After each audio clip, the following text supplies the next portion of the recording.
नमस्कार, morning news में आपका स्वागत है। मैं हूं आपके साथ सिल्वी बैनर्जी। बुलेटिन की शुरुआत कर लेते हैं इस वक्त की बड़ी खबर से, जो भोपाल से है। भोपाल से आपको बड़ी खबर बता रहे हैं, जहां आज से सदा नीरा समागम की शुरुआत होगी। बड़ी खबर आपको भोपाल से बता रहे हैं, जहां आज से सदा नीरा समागम की शुरुआत होगी। जल गंगा संवर्धन अभियान के तहत होगी शुरुआत। बड़ी खबर आपको भोपाल से बता रहे हैं, जहां आज से सदा नीरा कार्यक्रम की शुरुआत होगी। जल गंगा संवर्धन अभियान के तहत ये शुरुआत हो रही है। सीएम डॉक्टर मोहन यादव शुभारंभ करेंगे। इसके साथ ही देश की 200 से ज्यादा बड़ी हस्तियां इसमें शामिल होंगे।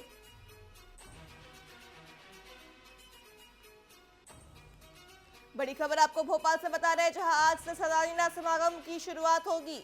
जल गंगा संवर्धन अभियान के तहत इस समागम की शुरुआत हो रही है।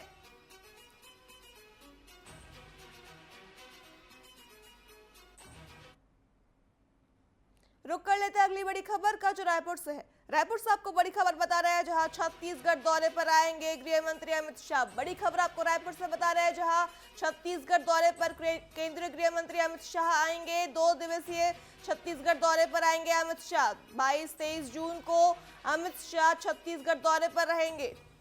इसके साथ ही दिन भर बैठकों का दौर चलेगा। 22 जून को रायपुर में करेंगे रात्रि विश्राम।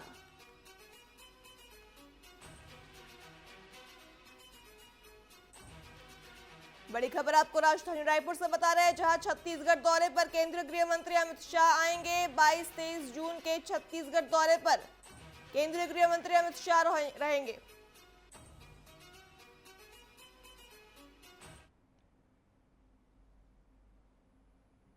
अगली बड़ी खबर धमतरी से है। धमतरी से आपको बड़ी खबर बता रहे हैं, जहां लोहारसी हाई स्कूल में पालकों ने ताला जड़ दिया है। बड़ी खबर आपको धमतरी से बता रहे हैं, जहां लोहारसी हाई स्कूल में पालकों ने ताला लगा दिया है। गणित की शिक्षिका और प्रभारी प्राचार्य को हटाने की मांग पालकों ने की है। बड़ी खबर आपको धमतरी से बता रहे हैं, जहां लोहारसी हाई स्कूल में पालकों ने ताला जड़ दिया है। स्कूल खुलने से पहले ही गेट में ताला लगाया। पहले भी दोनों को हटाने कलेक्टर से कर चुके हैं मांग।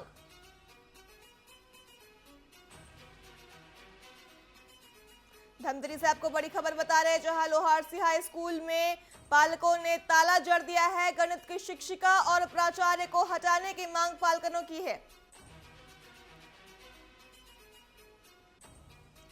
अधिक जानकारी के लिए हमारे साथ हमारे सहयोगी डोमन साहू जुड़ चुके हैं। जी डोमन, आपसे पूछना चाहेंगे, धमतरी से बड़ी खबर है, जहां लोहारसी हाई स्कूल में पालकों ने ताला लगा दिया है। गणित की शिक्षिका और प्राचार्य को हटाने की मांग को लेकर के पालकों ने ताला लगाया है। क्या कुछ अपडेट है इस पर?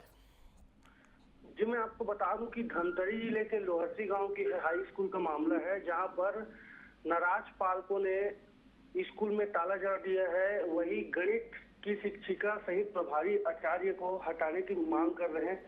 पढ़ाई में अनियमितता बताई जा रही है, निष्क्रियता बताई जा रही है, रिजल्ट में भी कम मार्क्स मिले थे। इसके कारण ही पालकों ने कलेक्ट्रेट में भी प्रदर्शन किया था, जिसकी शिकायत भी की थी। आश्वासन मिलने के बाद कुछ दिन शांत रहा मामला। फिर आज सुबह की बात करें तो सुबह आज पालकों ने ताला जड़ दिया है और मांग नहीं पूरी होने के कारण ही गेट के सामने प्रदर्शन पर बैठ गए हैं। जी जो मैं आपसे पूछना चाहेंगे, पालकों ने इससे पहले भी कलेक्टर को इसके लिए मांग की है, क्या कुछ उन्होंने कार्रवाई नहीं की? कलेक्टर से मांग तो की थी, लेकिन आश्वासन मिलने के बाद शांत हो गया था मामला। और फिलहाल अभी इसी मामले को लेकर फिर प्रदर्शन में बैठ गए हैं पालकों ने, और जब तक उनकी मांगे पूरी नहीं हुई तब तक उन लोग वहां से डटे रहने की फैसला लिए हैं। जी डोमन, तमाम जानकारियों के लिए आपका धन्यवाद। तो ये थे हमारे साथ हमारे सहयोगी धमतरी से डोमन साहू, जिन्होंने हमें कहा कि किस तरह से धमतरी में जो है पालकों ने हाई स्कूल में ताला लगा दिया है। उनकी मांग थी कि गणित की शिक्षिका और प्राचार्य को स्कूल से हटाया जाए, निलंबित किया जाए, लेकिन इस पर कोई कार्रवाई नहीं की गई है।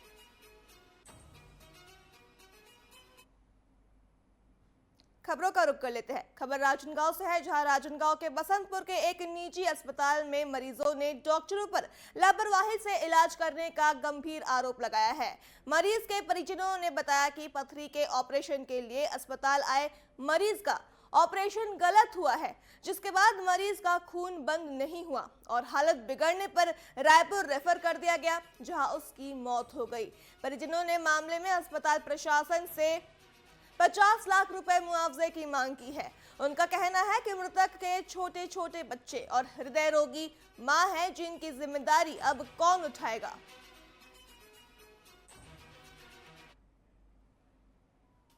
मैं जिसकी मृत्यु हुई है उनका मैं मामा जी हूँ। मेरे निवास रामनगर वार्ड नंबर 7 है। पिछले 4 दिन से एडमिट थे ये, और इनको पथरी की प्रॉब्लम थी। पथरी प्रॉब्लम होने के बाद ऑपरेशन भी की इन्होंने, और सारे मतलब फीस वगैरह जो भी सब जमा किए, लेकिन उनका जो ब्लड था वो बंद ही नहीं हो रहा था। उसके बाद 3-4 डॉक्टर आके देखे, यहाँ के कोई भी डॉक्टर ये नहीं बता रहे थे घर के पेरेंट्स लोग को कि ऐसा मामला है। अनंत फनन में आकर के उनको डिस्चार्ज किए रायपुर के लिए, जबकि उनका मामला इतना सीरियस हो चुका था, है ना। उसके बाद यहाँ कोई ट्रीटमेंट नहीं हुआ, और राशि तो तुरंत जमा की है उन्होंने 90,000 रुपया। चलते फिरते व्यक्ति आया है और उसका डेड बॉडी आया है। वो एडमिट होने आया था, खुद अपने बाइक से आया वो, और यहाँ से उनको रिफर किए पैसा लेकर के, इलाज कुछ हुआ ही था, और उनको रायपुर रिफर कर दिया।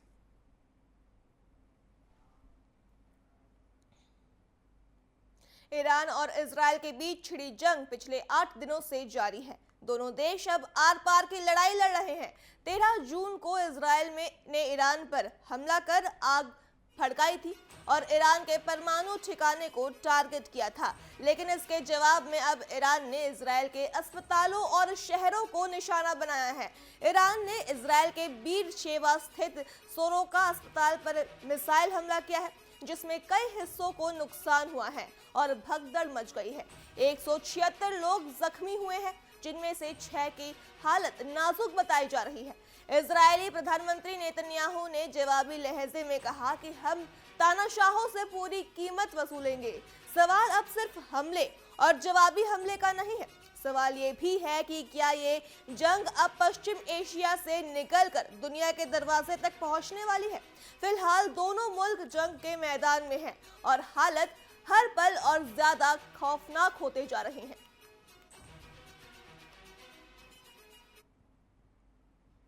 देश में एक बार फिर भाषा बहस का मुद्दा बन गया है। केंद्रीय गृह मंत्री अमित शाह ने भारतीय भाषाओं के महत्व पर जोर देते हुए बड़ा बयान दिया है। उन्होंने कहा कि ये दिन दूर नहीं जब भारत में लोग अंग्रेजी बोलने पर शर्मिंदगी महसूस करेंगे। उन्होंने भारतीय भाषाओं को देश की संस्कृति के रत्न बताते हुए कहा कि ये भाषाएं हमारी पहचान का अभिन्न हिस्सा है और इनके बिना हम भारतीय नहीं कहला सकेंगे।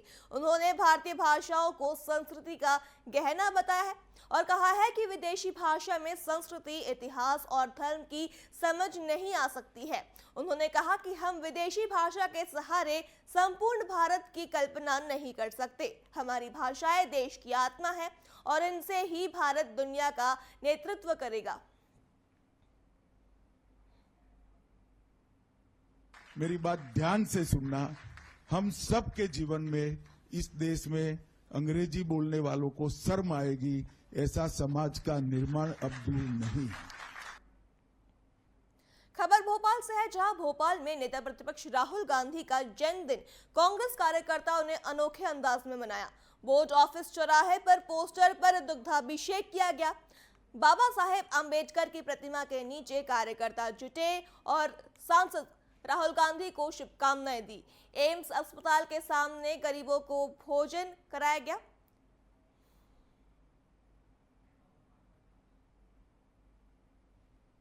भोपाल में राहुल गांधी के जन्मदिन पर कांग्रेस कार्यकर्ताओं के दूध से अभिषेक करने पर मंत्री विश्वास सारंग ने तीखा तंज कसा है। उन्होंने इसे चमचागिरी की पराकाष्ठा बताई है, क्योंकि ये कार्यक्रम उनकी प्रतिमा के नीचे किया गया है। मंत्री ने सवाल उठाया है कि क्या अब राहुल गांधी भगवान हो गए हैं। उन्होंने कांग्रेस से इस कृत्य पर सार्वजनिक माफी की मांग की है।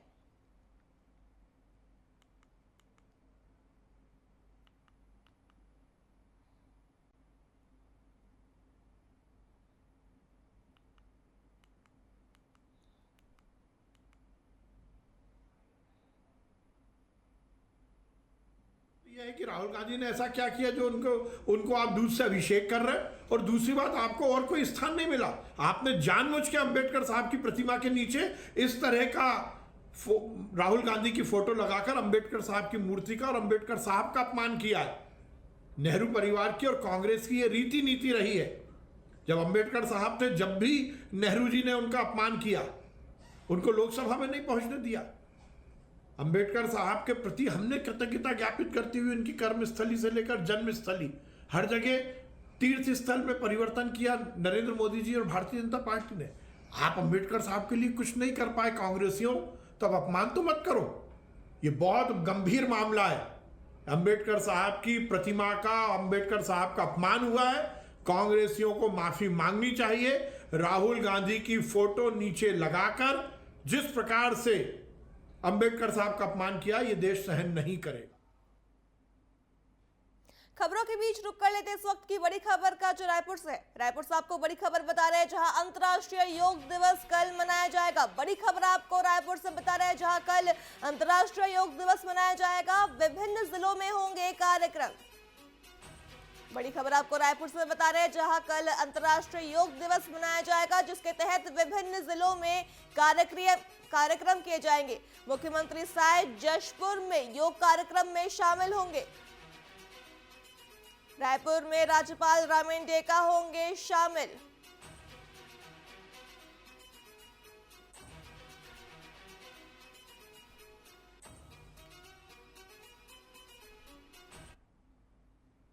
खबरों का रुख कर लेते हैं। खबर सीहोर से है, जहां सीहोर के अहमदपुर क्षेत्र में बीए सेकेंड ईयर की छात्रा से दुष्कर्म और जबरन धर्म परिवर्तन कराने का गंभीर मामला सामने आया है। पीड़िता के शिकायत पर पुलिस ने जुबैर मंसूरी, शुएब खान और हाफिज आरिफ के खिलाफ रेप, अपहरण, धमकी और पॉक्सो और धार्मिक स्वतंत्रता अधिनियम के तहत केस दर्ज कर तीनों को गिरफ्तार कर लिया है।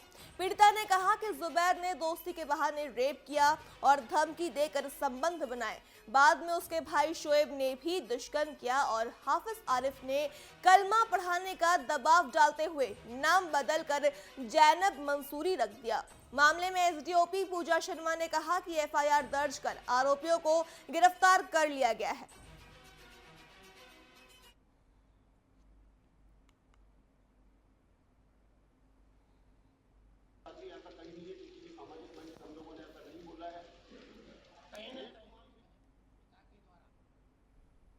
बच्ची ने हमें आके कंप्लेंट करी थी कि उसके साथ उसको जो बहका के उसको फुसलाकर उसको उसके साथ प्रेम प्रसंग स्टार्ट करके कुछ लोगों के द्वारा उसका धर्म परिवर्तन करने की कोशिश की गई है। उक्त प्रकरण में हमें संबंधित धाराएं जो भी बन रही है प्रकरण में और धार्मिक स्वतंत्रता अधिनियम की धाराओं के अंतर्गत प्रकरण दर्ज किया है। प्रकरण में लिप्त तीनों आरोपियों की गिरफ्तारी की जा चुकी है। मामला मामला गंभीर प्रकृति का है। अभी प्रकरण विवेचना में है। कई और तथ्य हैं जिन पर जो है विवेचना जारी है। जो भी तथ्य आएंगे उस पर हम अग्रिम कार्रवाई जो भी बनेगी उसको विधि सम्मत तरीके से करेंगे।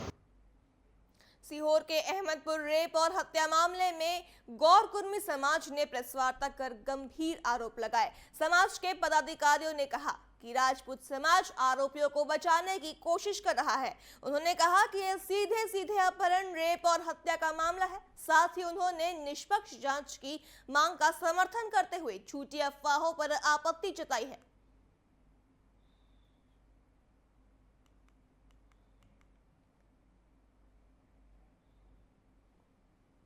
कुछ लोग जो है आरोपियों को बचाने का काम कर रहे हैं, तो समाज के लोगों ने निर्णय लिया कि ये गलत है। न्यायपालिका जो न्याय करेगी वो सबके लिए मान्य होगा। इस प्रकार यदि समाजों को लड़ाने का काम कोई करेगा तो ये कोई बर्दाश्त नहीं करेगा। हमारा मेन मकसद ये है कि जो आरोपी हैं उनको ना बचाया जाए और निष्पक्ष जांच आप लोग भी करवाइए, हम लोग भी करवाएं। इस देश में न्यायपालिका है और न्यायपालिका का निर्णय सबको मान्य होता है। बात करते हैं बलौदाबाजार की, तो बलौदाबाजार में छात्र से छेड़छाड़ मामले ने तूल पकड़ लिया है।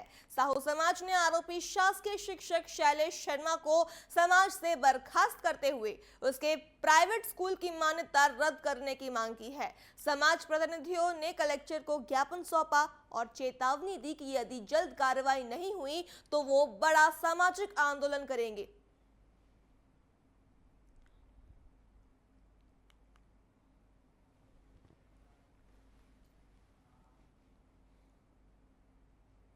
रतलाम के आलोट में अखिल भारतीय विद्यार्थी परिषद के नेतृत्व में छात्रों ने सीएम हाउस विद्यालय में कक्षा 9वीं और 11वीं में प्रवेश न मिलने के विरोध में चक्का जाम कर दिया। तेज धूप में छात्र करीब 6 घंटे तक पुलिस थाना और स्कूल के सामने डटे रहे।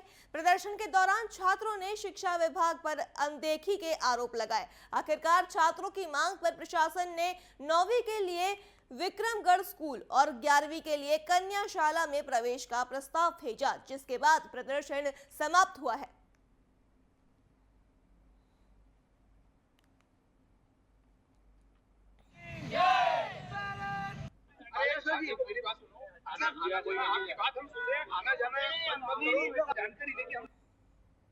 एबीवीपी द्वारा जो कार्य किया जा रहा है निश्चित रूप से सराहनीय है। पिछले 2 महीने से सभी लोग परेशान हो रहे हैं, पालक और छात्र दोनों, और अधिकांश दलित वर्ग के बच्चे हैं, लेकिन प्रशासन के कानों पर जूं नहीं रेंग रही है। हम लोग छात्र हित के लिए दलगत राजनीति को ऊपर रखकर हटाकर एबीवीपी के समर्थन में हूं मैं, और एबीवीपी ने जो कार्य किया है निश्चित रूप से छात्र हित में उनका प्रयास सराहनीय है। एडमिशन की समस्या आ रही थी कि वहाँ पर पर्याप्त मात्रा में सीटें नहीं हैं, और इसके लिए हमने शासन को पत्र भी लिखा है कि वहाँ पर सीटों की संख्या बढ़ाई जाए। और इसके अलावा जो 9th-10th में एडमिशन की बात है तो वहाँ हाई स्कूल विक्रमगढ़ में एडमिशन कराया जा सकता है 9th-10th में, और 11th-12th के लिए हमने कलेक्टर महोदय से कन्या विद्यालय को कोएड करने के लिए चर्चा की थी। तो जैसे ही वो प्रस्ताव पास हो जाएगा तो उसके बाद 11th-12th के लिए वहाँ पर एडमिशन करवाना शुरू कर देंगे। आज अखिल भारतीय विद्यार्थी परिषद द्वारा आलोट इकाई द्वारा सीमराज विद्यालय में 9वीं और 11वीं में एडमिशन ना होना व किताबों की कालाबाजारी व इंग्लिश इंटर स्कूल फीस की सुविधा से ज़्यादा लेना, उसके विषय में आज विद्यार्थी परिषद द्वारा एक भव्य विशाल धरना प्रदर्शन कर रहे हैं।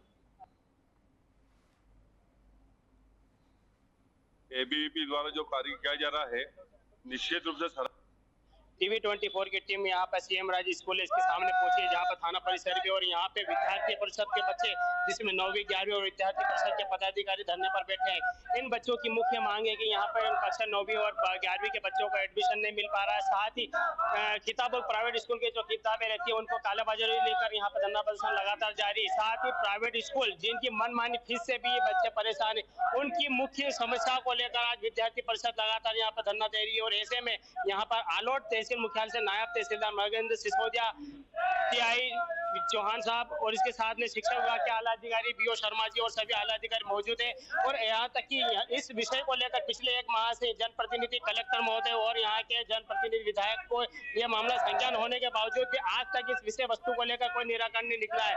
और यहाँ लगभग 1 घंटे से विद्यार्थी परिषद के बच्चे जो है छोटे बच्चे सड़कों पे बैठे और इनका धरना प्रदर्शन जारी है, लेकिन प्रशासन के ना आला अधिकारी यहाँ तक अभी तक कोई पहुंचे नहीं और ना इनकी सुनवाई की जा रही है। अब देखना है कि टीवी 24 के माध्यम से इस मुद्दे को प्रमुखता से मीडिया के सामने प्रसारित किया जा रहा है। आखिर ये मुद्दा आला अधिकारियों उच्च प्रदेश स्तर तक कब पहुंचता है और इन बच्चों की समस्याओं का कब निराकरण होता है। मैं टीवी 24 के साथ राकेश मेवाड़ा, आलोट। मॉर्निंग न्यूज में फिलहाल इतना ही। खबरों के लिए देखते रहिए टीवी 24। नमस्कार।